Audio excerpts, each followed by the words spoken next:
والله يدعو إلى دار السلام ويهدي من يشاء إلى صراط مستقيم.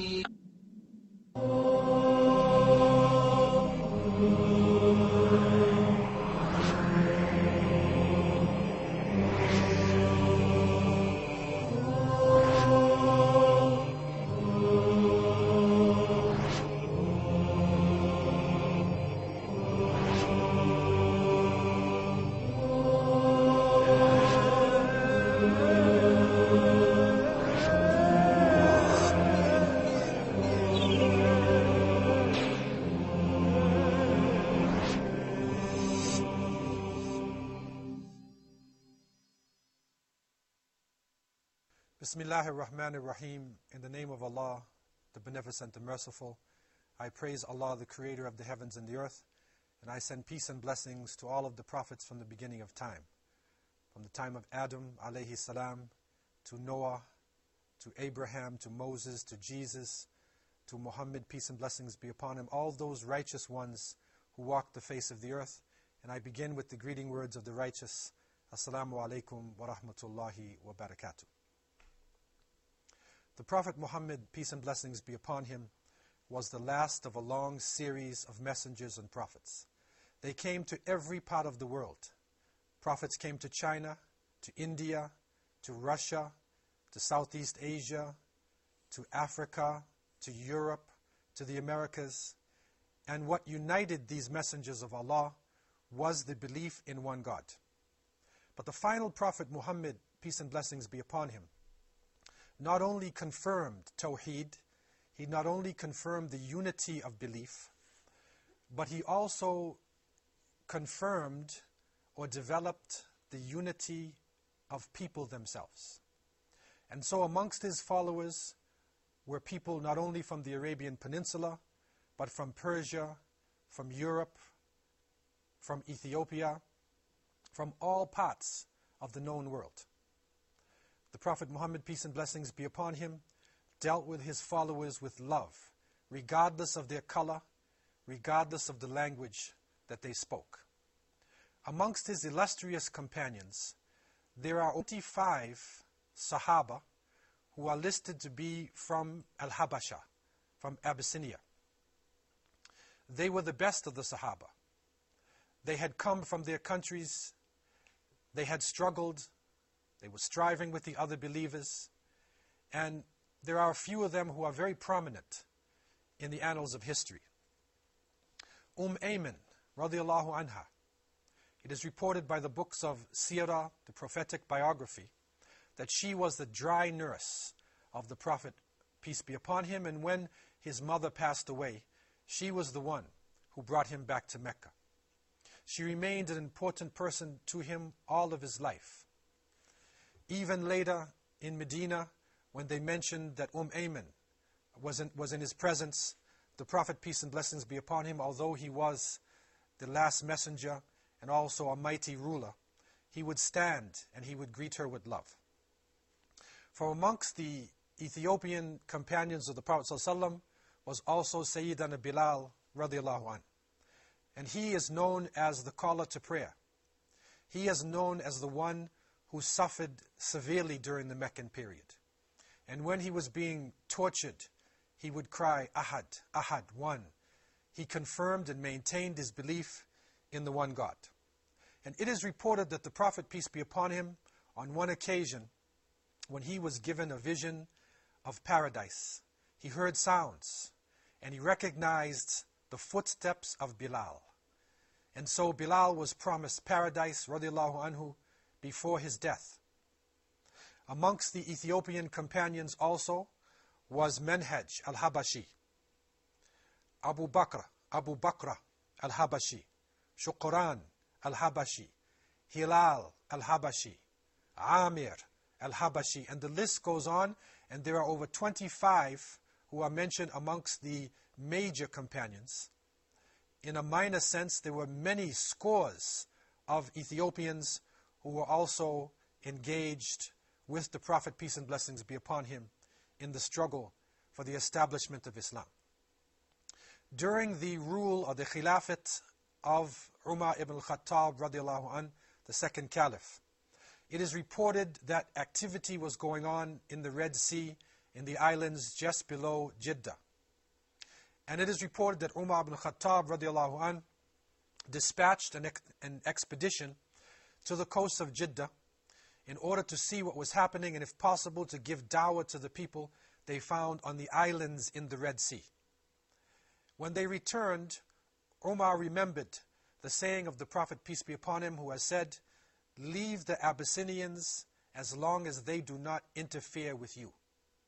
And so, based upon this understanding of the important role that Al-Habasha had played in the early times, and the sayings of the Prophet, peace be upon him, Umar ibn al-Khattab and the early Khulafa, the leaders of Islam, never sent any military expeditions into Ethiopia or in that region. What actually happened was a natural relationship between the merchants coming from the coast near Jeddah and southern Arabia and going across into the Horn of Africa. The books of history report, especially during the Umayyad period, that large numbers of people crossed the Red Sea. They crossed into the Horn of Africa, and they established business ports in the eastern side of Africa and also on the Dahlak Islands. We find reports given by the Umayyads and then later on by the Abbasids during their rule of Islam. We find information showing a brisk trade that was going on, especially on the Dahlak Islands and in a place known as Zayla. The companions of the Prophet, peace be upon him, entered into Ethiopia.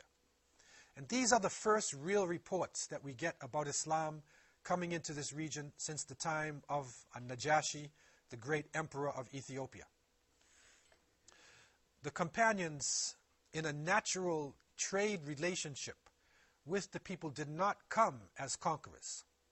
They did not come to engage themselves in military activities, but they came as merchants, as wandering scholars, as people who were reaching out to another land with the expectation that they would find brotherhood and solidarity.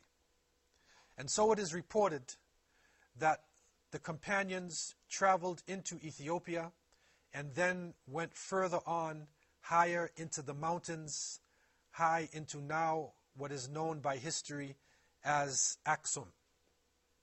And when they reached high into the mountains, they found a number of settlements. These settlements were established by people many hundreds of years before their time. And it is reported that high in the mountains, they found a settlement known today as Harar. It was a mysterious part of the world, founded somewhere between the 7th to the 9th century AD. And one of the distinguishing points about this region, and especially Harar, right from the beginning, was the fact that it was the home of many important spices, and it is the home of the original coffee. The people of Harar cultured coffee, and they developed the use of coffee, and they spread it out to the Arabian Peninsula, and now coffee is being used throughout the planet. The people of Harar were Semitic-speaking people. The people of Harar had developed a type of spirituality and a type of unity from early times. And we find, especially in the 10th century AD, we find a great scholar, Sheikh Abadir, coming into the region, into Harar, and establishing what is known as the Ahli system. The city of Harar was built behind huge walls, and the Ahli system was based upon the relationship of the people in the city to the masjids. According to the fiqh of Imam al-Shafi'i, rahimahullah, it takes about 40 people to establish Jumu'ah. once 40 men have established themselves in an area, it is permissible in the Shafi'i tradition, which was the prevailing understanding of jurisprudence in that region, then Jum'ah becomes compulsory on the people. So based upon this system, the Ahli method was developed. This is a very important system, especially for Muslims today who are in isolated areas and who need to develop themselves and raise themselves to a higher level other than just coming to the masjid for prayers. The mosque was the center of community activity.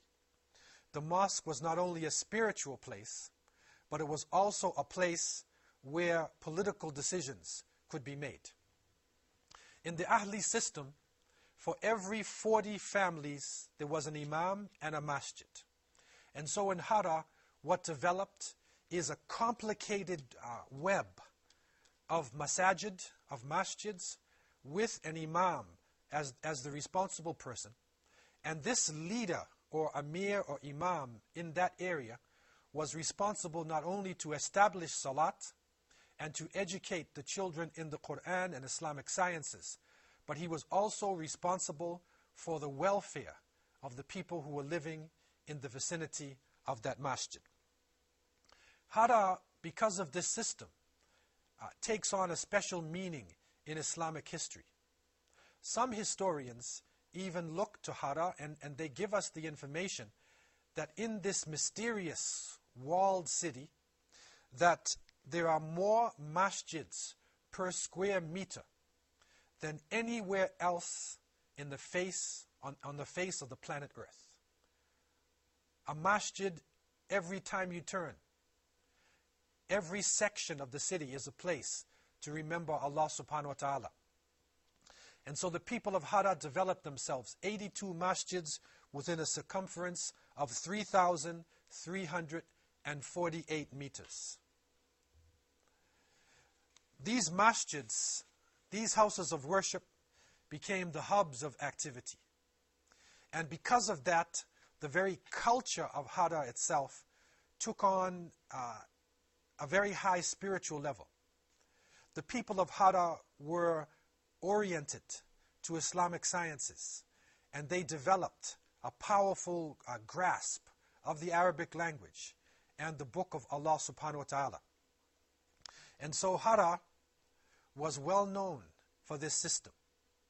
Within this Ahli system as well was a political concept that each Amir or each Imam who represented his people would take the opinions of his people or the problems that they expressed to a Majlis al-Shura, and that formed the government of the whole of Hara, and there was an Amir over the government.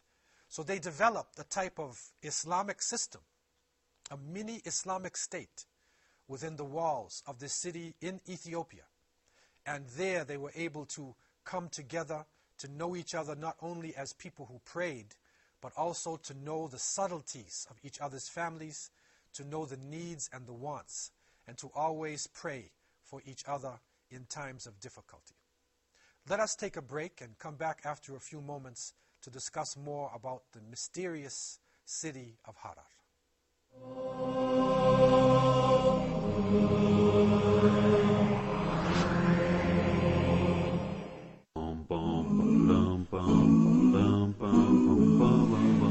If you look into the early tafsir, early exegesis of the Quran, you will find that all the Mufassirin were trying to find out where are the seven earths.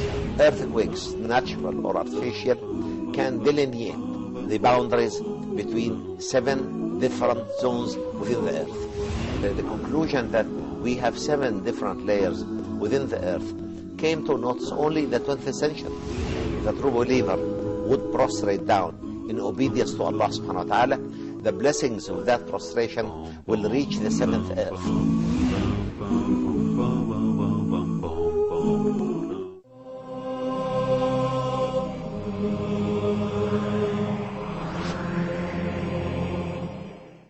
The city of Hara, high in the Ethiopian mountains, was a city of mystery and a city of Islamic scholarship. It is not so well known to the greater world, but it is an important jewel for Muslims and for the history of this planet. What is interesting about this city is that it is also known as a walled city, as a forbidden city. And some sources even say it is the fourth most protected city in Islamic history. It was surrounded by an imposing wall.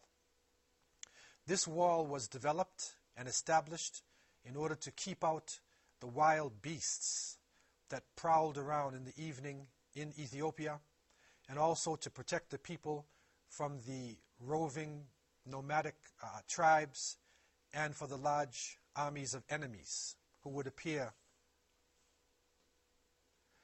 It is also important to understand that the city of Hara became a city of scholarship and a city of spirituality.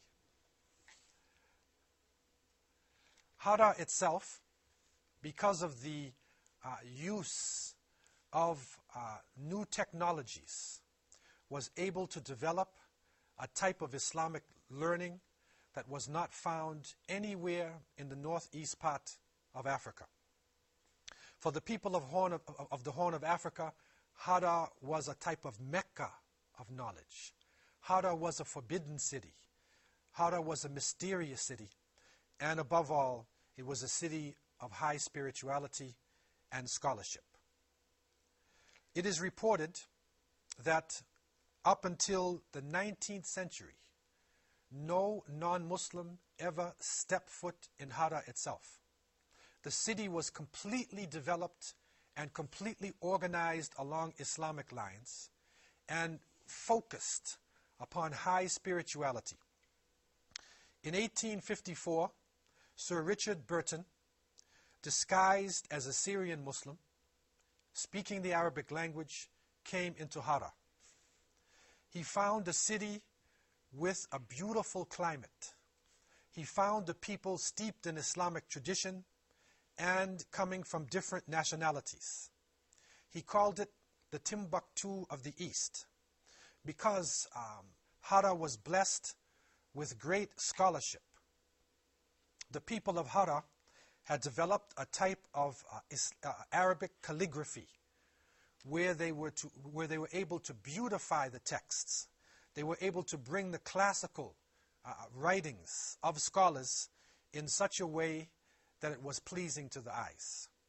And it is reported that the textbooks from Hara were sought after by the great rulers in the Islamic world, and the Ottoman sultans way up in Istanbul would always ask for the Quran or for the texts of the scholars from the people of Hara. Today in this region, there is a collection of Sharif Abdullah Ali, which has brought forward the beauty and the importance of the Arabic texts. And so we find texts dealing with different subjects. We find the tafsir, the explanation of the Quran. We find hadith, great books of the sayings of the Prophet Muhammad, peace be upon him. We find classical books in Islamic jurisprudence. We find the writings of great poets. We also find books on geography, mathematics, on philosophy.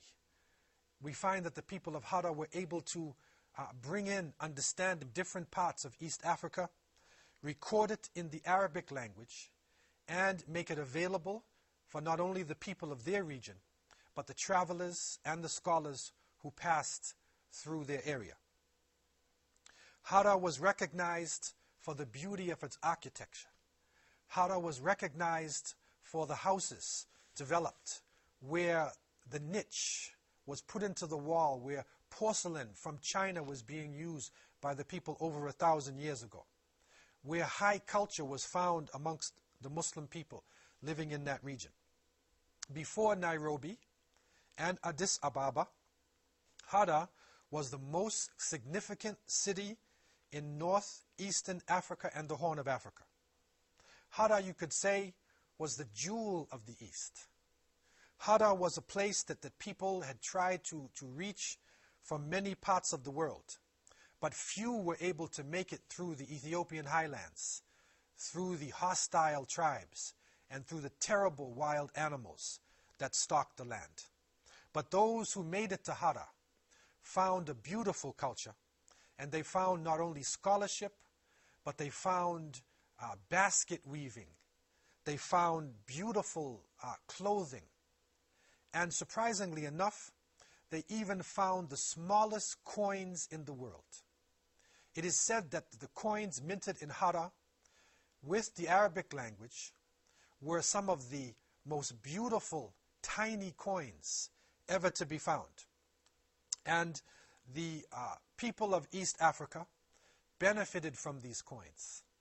The people of other parts of the world eventually would find this tiny coin with La ilaha illallah on one side, which is there is no God but Allah, and Muhammad Rasulullah sallallahu on the other side, written in such a tiny way that you need to have a special lens in order to read this.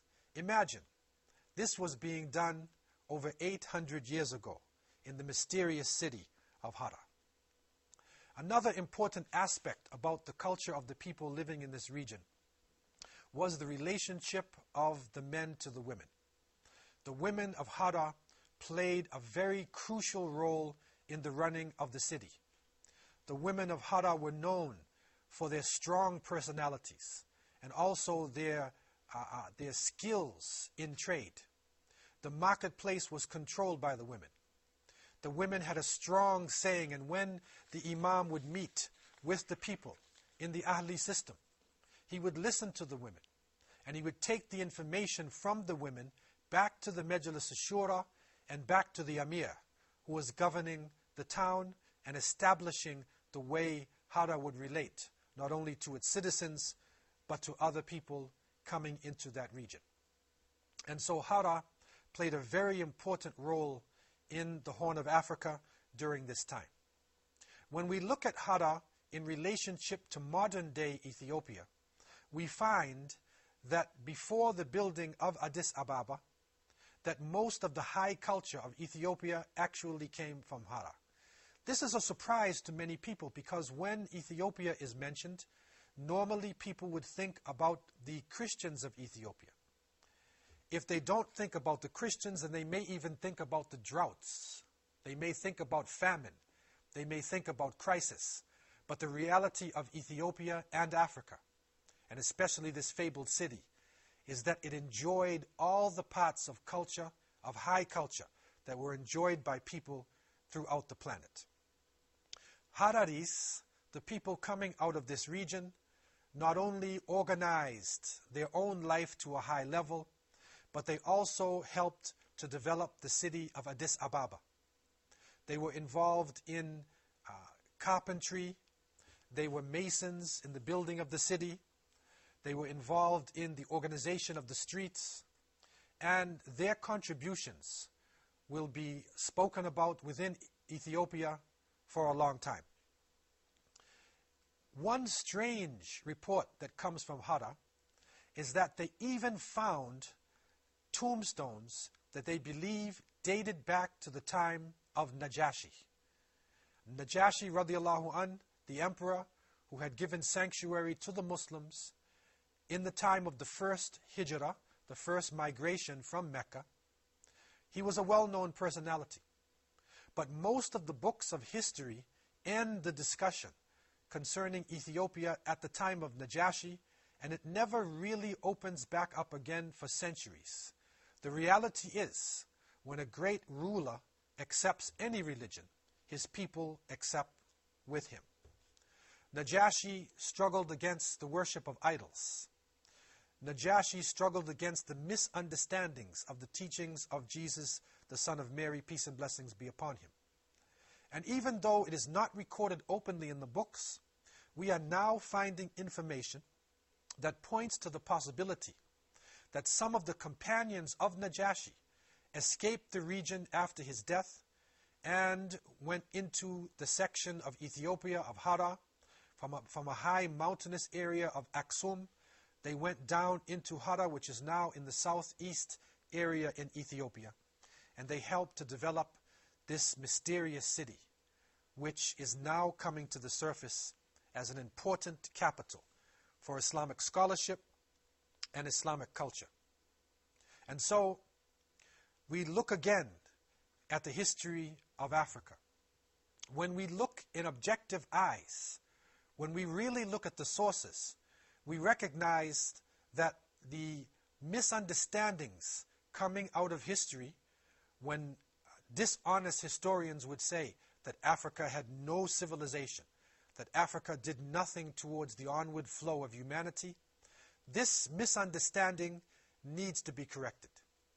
Young scholars with objective minds need to now enter into the languages of Africa, the languages of the Middle East, to understand this rich history and what it had to give to the people in early times. Today in Ethiopia, Muslims make up somewhere between 40 to 60% of the population. And Hara as a city is on the rise. It was even given the UNESCO award, being the city of peace. They consider it to be the city of peace for the whole world. This is an understanding that needs to be realized by people not only in Ethiopia, not only people in the Horn of Africa, but people throughout the planet. Hara was part of the natural extension of Islamic culture. Hara was an example of Islam spreading into the African continent, spreading into other parts of the world without violence, without a large army, without an imperialistic force. Hara was an expression of African culture through the Arabic language and through the teachings of the Prophet Muhammad, peace and blessings be upon him. And so the walls and gates of Hara are wide open. The forbidden city has now become an open city. And the people of Hara and Ethiopia and the Horn of Africa will play, God willing, an important role in the onward flow of Islam, and we believe also in raising up African culture in this world. And so we look again to the lights coming to us from untold stories in world history. These gems of wisdom need to come out of their treasure chests. People need to begin to go through the surface of their history books and really dig deeply into the stories and history of this planet. I leave you with this thought, and I leave you in peace. Assalamu alaikum wa rahmatullahi wa barakatuh.